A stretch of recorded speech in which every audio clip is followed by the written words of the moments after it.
Get the behind-the-scenes information on the breweries and beers you love with What's on Tap's Brewery Sessions.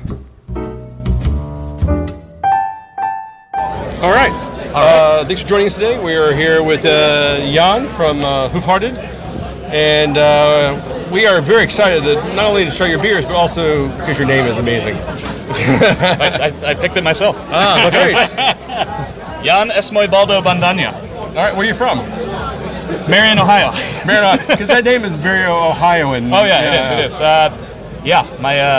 My whole family, just a beautiful name. A lot of, as you can tell, I'm obviously very Spanish. Yes, so. 200 years of Ohioan heritage going on there. You end up with some pretty exotic stuff. Yep. At least where I'm from. So what part of Ohio are you from?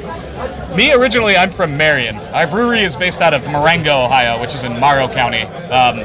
Marengo sounds really exotic and tropical, but it's mainly full of like horses and cows, which works for us too. So I've been to Ohio, and there's pretty much Cleveland, Cincinnati, and then there's a lot of stuff in between. What about Columbus? We have a brew pub in Columbus. Sure, man, that's the thing. Columbus, you've been to Columbus. That's the thing too. Listen, buddy, we're not from Malmo, okay? But we like to have our fun too. So you're the owner of Hoof Hearted? No. I have multiple cohorts here. Yeah, there's many members. There's a lot of owners of Hoof Hearted. There's a lot of owners. Yeah, every single one of them works there.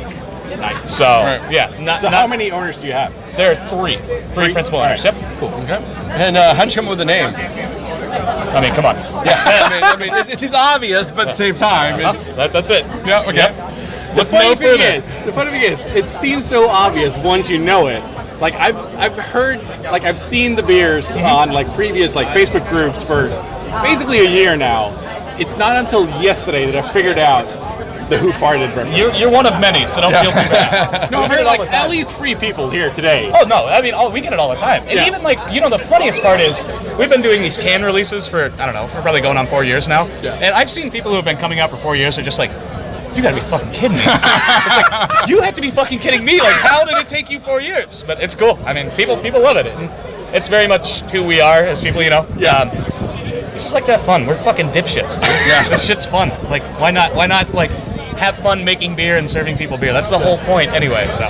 Then when the beer is that good, then it's also like another positive point to the whole thing. Yeah, it does. It certainly doesn't hurt. I'll say that much. Exactly. But thank you for the compliment too. We really appreciate it. Because 10.2% IPA, like South double 11? IPA, holy shit! Yeah, like we were talking about that with another guy before. Mm-hmm. It's just like you could have like a half-liter can of that and not even think it's 10%. You won't even think you'll piss your pants when you go to bed. Exactly. Yeah, I know. It's amazing. It's amazing. A lot, and that's like that's an old school beer from us too. We've been brewing that beer for a long time. It's kind of our, obviously a tip of the cap to Slayer and South of Heaven, one of the legendary metal albums.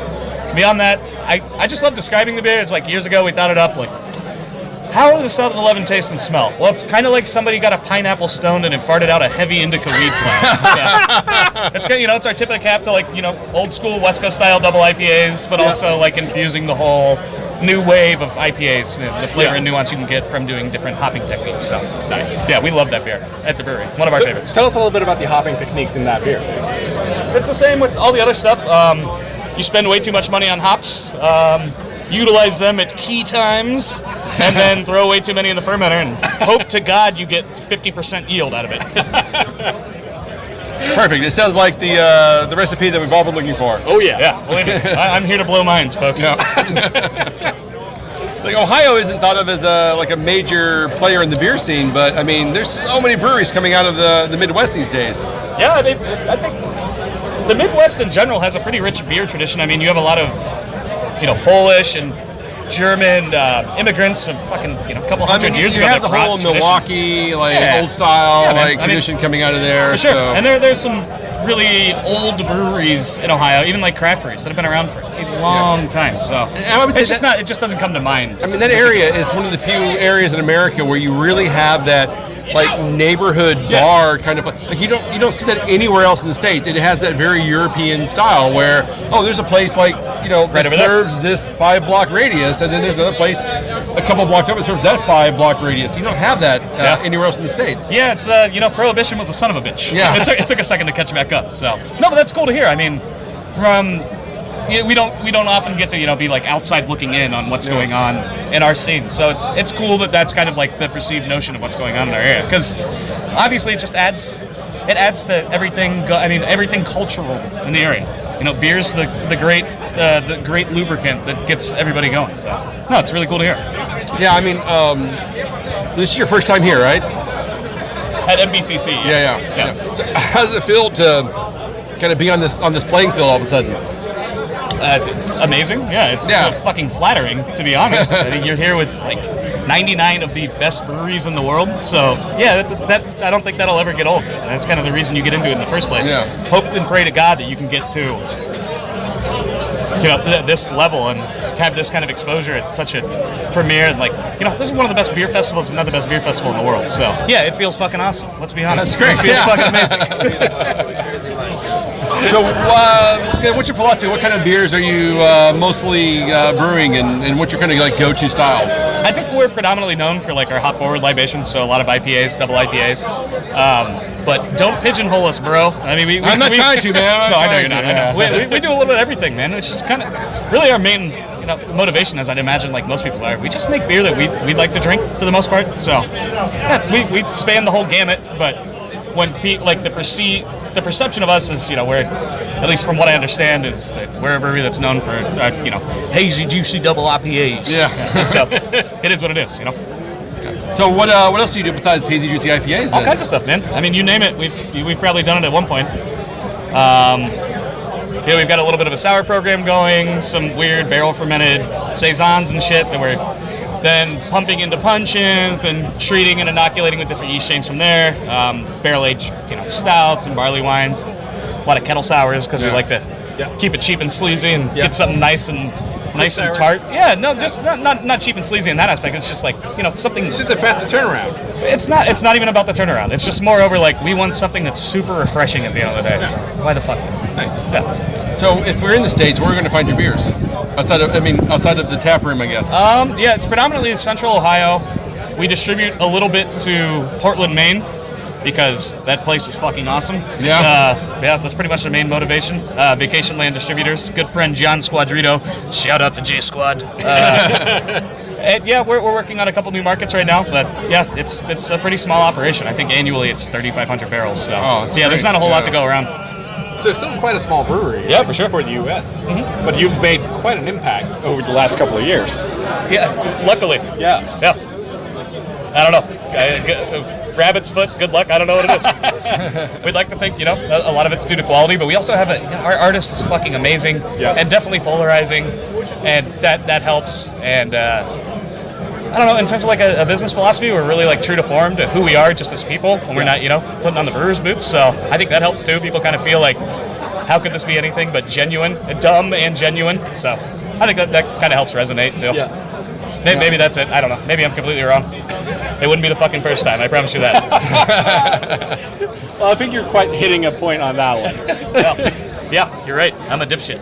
Like I told you. As advertised, folks. No, I meant with the success. Not with being a dipshit.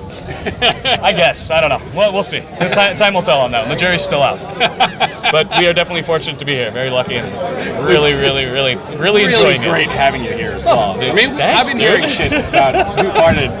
I've been hearing about Hoof Hearted for years, so. Yes. That's wild. Normally it's you, but... Normally it's me. Yes. But this year it's someone else. Yeah. And they brought amazing beers. Yes. Well, thank you so much, man. It's sincerely flattering. Like, thank you. Yeah, honestly, you were the first brewer we tried today. Yeah. Why? What is wrong with you? Because I told them that we have to go there, and we were like, fucking hell, let's go. And like nobody else is there. We're like, fucking, let's just do this. And then when we came back 2 hours later, you were already out of one beer. You had one beer left. Yeah, it's pretty cool, isn't it? Yeah, it is. It's pretty awesome. I mean.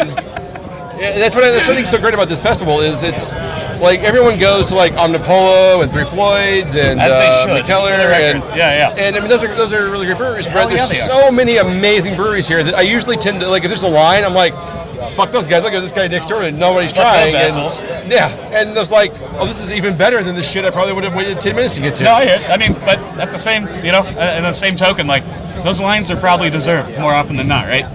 So you know what? Honestly, sometimes the lines are not deserved. It's just a lot of hype. Well, welcome to life, buddy. Yeah, I know. You know what I mean? But I mean, like, Nothing is quite as it seems. yeah, that's true. But I mean, I'm drinking the double IPA right now, and Little it's South fucking 11? amazing. Yeah, it's so dude. good. Yeah. I'm just sad I can't get this more often. It's like, when's distribution coming to Europe? I don't know. It's a good question. When's your tap takeover at Himarian or one of the Mikkeller bars? Or Well, we just did one recently. Yeah. Big ups to Brandon right here for putting us on. But yeah, he arranged tap takeover at one of their bars, and we did a can release of 2 of our beers at another one of their bars. Oh, okay. Recently. So you had a couple of cans released at the We did, Mikkeller yeah. Beer Don't Shop. microwave it, don't boil it. The sour IPA we were pouring, and then Conky Dong, which is kind of a the popular Conky brand. Dong is everywhere. I know those you guys. Yeah. I've seen that fucking can like all over Instagram and all over social media. Sold out. Yeah, it's sold out so fast. I made sure there was a queue at opening. I made sure and got there like right Oh away. my god, I fucking love you, Brandon. You're the Yeah, man. I mean that is That's like so cool. the Thank one you, beer buddy. like everybody was scrambling to get. It's wild. It's fucking goosebumps, man. That's Yeah. cool. It's cool to hear. That's super cool to hear. I'm glad everybody. I hope everybody enjoyed it. I'm sure they did. If they Yeah. didn't, there's plenty of other good beer here. So let's not. No tears, ladies. Anything else you No, want to add? I'm good, man. You good? Yep. Well, all right. Do you have any closing words you want to add? Like, what's the next thing for Hoof Hearted? Couldn't tell you. No. Could not tell you. Good job. Yeah. Don't be an idiot. Drink up, you big dum dums. Yep. There you go. How about that?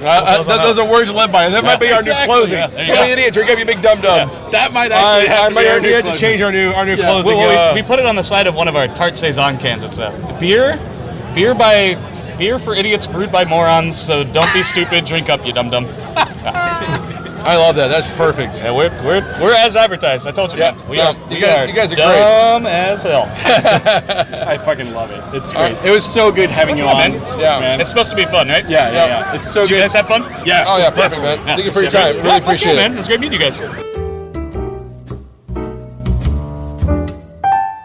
You know, one of our favorite breweries that we've been trying recently is Deya. We've tried a few things from them recently, and very excited to see you guys here. This is your first year at Mikkeller Beer Celebration. Yeah, first year. It's Yeah. really exciting. Welcome. And ironically, you're not British. No, Swedish. Yeah. So I'm sorry, what was your name? Nils, And you do the marketing, sales at there. So Great. internship sort of, but yeah, all right. in the game. Okay. So Deya has been making some, let's say, inroads into the craft beer scene. I was in the UK a couple of weeks ago, and I picked up a lot of cans from a lot of different breweries. But one of the breweries I looked out for was you guys, because I think you're doing really great stuff. How'd you get started? Where are you from? And tell us about Deya. Yeah, Deya started about 2.5 years ago. Okay. Theo, the owner, he started Gypsy Brewing, and the first beer he was brewing was Steady Rolling Man. He's brewing it in his greenhouse, basically. And then he moved to Cheltenham about 2 years ago in an industrial estate. Started off with a 10 hectoliter brew house, and has now expanded to 20 hectoliter. Just got a canning line a few weeks ago. Really? So where was you canning before? they did mobile canning. Okay. A few bad experiences, so terminated that, and then Better to get their own in-house canning line. exactly, a bit stressful, you know. Yeah. Someone else is taking care of your beer. Yeah. So finally got our own canning line. Beer is getting out there, canning more batches. So Yeah. slowly The, but steady. the first beer we tried from Deya was a collab with Left-Handed Giant and I think Track Brewing back at Christmas time, and it was amazing. And we're like, who the hell is Deya? We've never heard of them before. And then since then, in the last 4 or 5 months, I mean, it's just been like, wow, Deya is one to look out for. You guys are doing some really great stuff. So I guess there's it's about trying to make the best drinkable, enjoyable beer. Yeah. That's what it's about.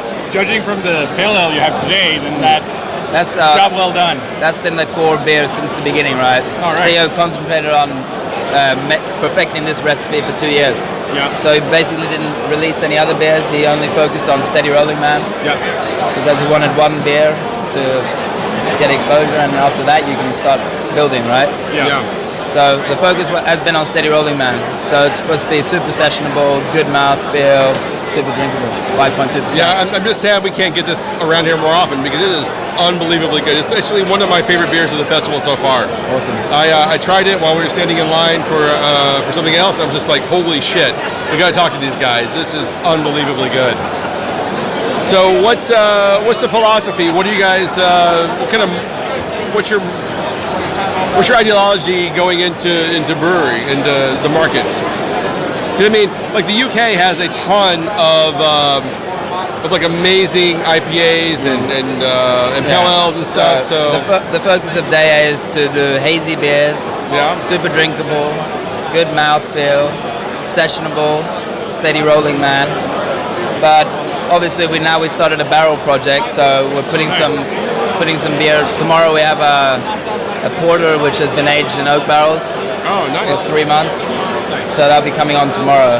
So we're expanding slowly, but we're still in the beginning, right? It's a young company, 2.5 years. So taking it step by step. Yeah. So we finally now at 20 hectoliter, double production in 1 year.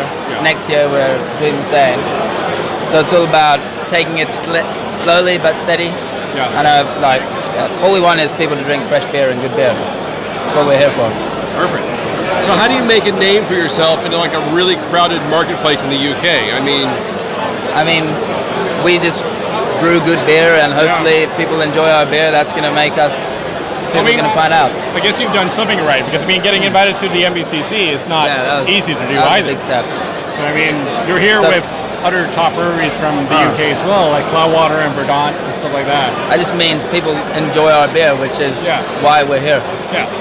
Because we want people to enjoy our beer. That's it. That's good. Yeah. So you're doing a barrel aging process next? So what can we expect from that? So we just put in a golden ale in barrels. I think we're going to leave it for 12 months. Okay. And then see what happens? See what happens, right? Testing. Yeah. Yeah, so it's the first time. So it's a lot of tweaking and different techniques. You said you're Gypsy Brewing, right? They started off being a Gypsy brewery. That's how Theo started the brewing Deya. Yeah. And Deya, the name Deya, do you guys know what it is? No. I have no idea. So Deya is a place in Mallorca. Okay. Where Theo spent a lot of time when he was young. And it's spelled D-I-A, while D-Y-A is the Deya spelling. So it has no meaning. So the meaning is the beer, right? Yeah. That's good. Yeah. You let the beer talk. You let the beer talk, and I mean what more can you do? Yeah. I mean it's been really great so far. I've really enjoyed the beers I've tried from you guys. I think I've done maybe 3 or 4 beers at this point, and they've all just been really stellar.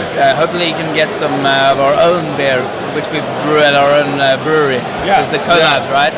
We haven't been able to send our own cans out in Europe yet. But once I start full time, I'll be setting up the online shop straight away. So hopefully get some more distribution. Get more distribution. That'd be good. So what is that process like? How difficult is it to start up? And I mean the UK beer scene is really, it's really crowded. I mean it's huge. Yeah. So at the moment there is only 3 full-time employees. Yeah. So there's no one really working in marketing and sales. So that's why I'm coming in, right? To take over and try and, because they're brewing the beer the whole time. They're stuck in the brew house. No one has time to make the sales, make the distribution connections and all that. Yeah. More of an actual proper company up and running, like a real business. All right. Something else? I don't think so. All right, man. Well, thank you for your time. I really appreciate it. Thank you. It was great talking to you, and we look forward to seeing more stuff from Deya making over to the Scandinavian market. Because I got to say, I really enjoy what you guys are doing, and I can't wait to see more. That's great. Appreciate it. Thank you very much. Thank you very much.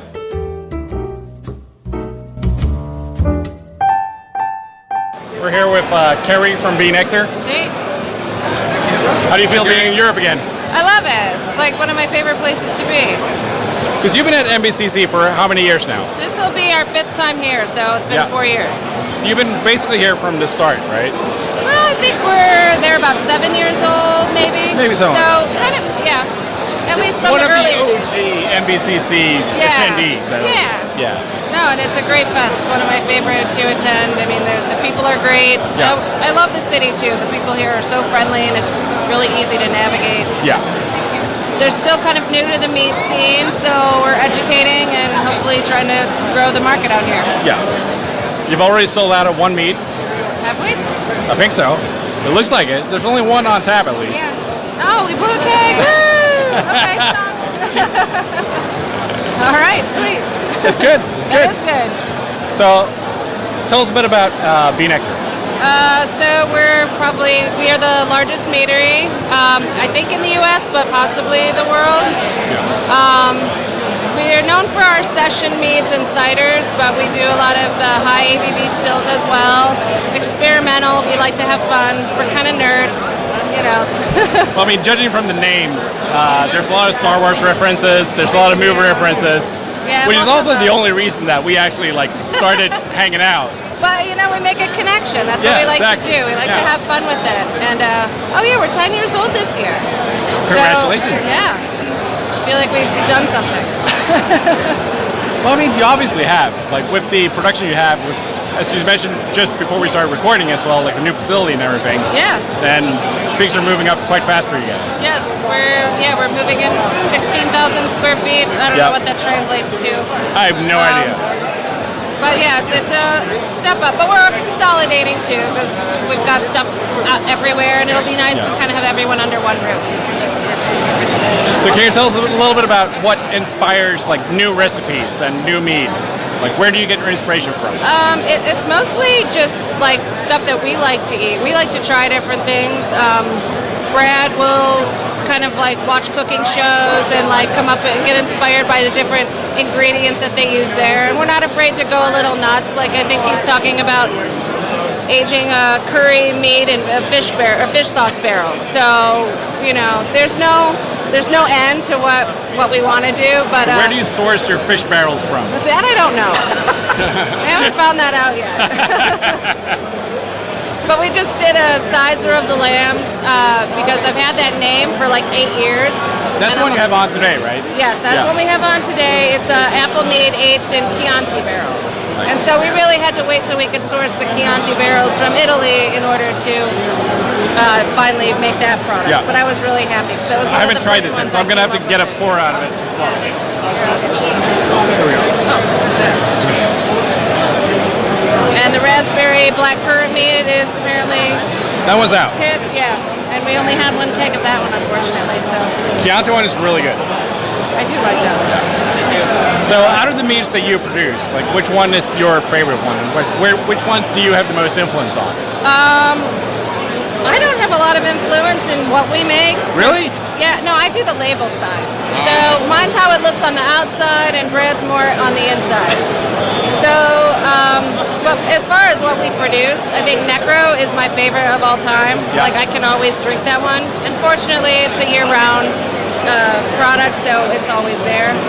But I always love to try the experimental stuff too. So any of the weird things that we have on, we have a cran raspberry cider at home right now, which I'm in love with, and a lot of people are too. So I'm hoping to maybe make that one into a more available product instead of just our tap room. Yeah. A lot of fun. You have a bottle club as well, right? We do, our Royal Jelly Bottle Club. Also very meme inspired. Yeah. We do. We do a lot of parties, VIP events for them. They get into our festivals early. They get free bottles every now and then of just some really rare experimental stuff. And yeah. So I've seen Brad usually posts when he's doing the one-offs. It's usually one keg. And that's one Cornelius keg of stuff. One keg and 50 bottles. Yeah, exactly. And that's enough to get the club members each one, and then we'll have it on tap in our tap room so they can taste it, and then other people can try it too. Yeah. But no bottles for the public. Gotta give them something special, you know? Exactly, yeah. Yeah. So what else have you brought to the festival this year? I'm trying to remember them all. I know I have a 2-year aged episode 13. Now I'm jealous that I'm not going to any more sessions than this one. Oh, yeah, you're going to miss that one. Let me think what else. We have a cinnamon raisin sizer, Yeah. a ginger peach mead. We just did the raspberry black currant. Sizer of the lambs. I can't remember all of them. But a lot of small batch things that, this is pretty much, we made enough to cover this and our tap room back home, and they're not seeing any distribution, so it's like you're getting an experience that's unique here. So in the label making process, what is it that inspires you in that kind of process? Like the contents of the mead, or is it like? Usually I want to tie it all together, so the product has to have some kind of reference to what we're calling it. So with the sizer of the lambs, we had to use a Chianti barrel because it just made sense, because otherwise it would just be a basic sizer, and that's not really exciting. But episode 13, for instance. And you're out. Episode 13, for instance, was really like us battling with our government back home on fighting for label approval, because they wouldn't let me call it mead, and then they didn't want me to say bourbon barrel on it, so it was like that battle with the imperial forces. So, and we just love Star Wars, so that's how that one happened. But yeah, it's like I kind of just tie everything together and make a connection to the product itself, or at least some kind of experience in the product. So I don't know, try to have fun. I mean, you're doing a great job, and I mean, we're seeing more and more of your stuff in Europe as well. That's awesome. Yeah. Good to hear. Good to hear. It's like the only thing I want more of is the chai spiced mead. Oh, the Dude's Rug. The Dude's Rug. Yeah. Like, can you please export that a little bit more? Because that's one of the ones that I really want in my fridge all the time. Really? Yeah. You know what? We actually we do have quite a bit of that left. So if you guys need some, I'll send some over. Definitely. I'll just write my address right now on a little note and we'll ship it over. Perfect. Just send pallets over. It'll be fine. I got you. Cool. Anything else you want to add to at the end of our little talk here? Well, I mean, in honor of our 10th anniversary, we are doing a huge, it's huge for us, beer, mead, and cider festival at our headquarters in Detroit, Ferndale. And we've got breweries from all over the world, meaderies, and we're inviting our friends to it. So it's going to be an awesome fest. That'll be August 4th and 5th this year at Nectar. Thanks a lot for your time, Carrie. Thank you.